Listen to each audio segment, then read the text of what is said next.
قربانی کرنے سے پہلے اس چیز کو جان لیجئے گا کہ قربانی اور تقوی کا آپس میں بڑا گہرا تعلق ہے، اتنا گہرا تعلق ہے کہ ایک کے بغیر دوسرے کی کوئی حیثیت نہیں، یعنی کہ تقوی کے بغیر قربانی کی کوئی حیثیت نہیں۔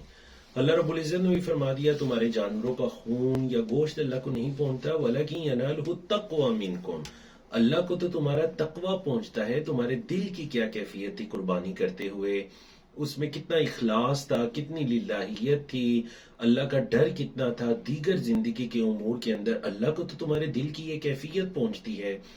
اور دیکھ لیجئے وہ حابیل اور قابیل کا واقعہ آپ نے کئی مرتبہ سن رکھا ہوگا کہ دونوں نے اللہ کی راہ میں قربانی کی، فَتُقُبِّلَ مِنْ أَحَدِهِمَا وَلَمْ يُتَقَبَّلْ مِنَ الْآخَرِ، ایک سے قبول کر لی گئی دوسرے سے نہیں کی گئی۔ قابیل جو قاتل تھا کہنے لگا لَأَقْتُلَنَّكَ، اے حابیل میں تجھے ضرور قتل کروں گا۔